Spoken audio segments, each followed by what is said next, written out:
दापोली शहरामध्ये एका 21 वर्षीय तरुणीने आपल्या राहत्या घरी गळफास घेऊन आत्महत्या केल्याचे धक्कादायक प्रकार समोर आला आहे। रत्नागिरीतील दापोली येथील ही घटना घडली असून तेजश्री जाधव असं आत्महत्या करणाऱ्या तरुणीचं नाव आहे।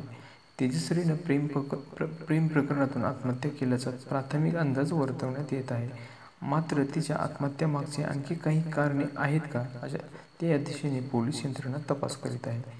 दापोली शहरातील पोस्ट ऑफिस गल्लीतील राहत्या घरी तेजश्रीने पंख्याला गळफास घेऊन आपलं आयुष्य संपवलं।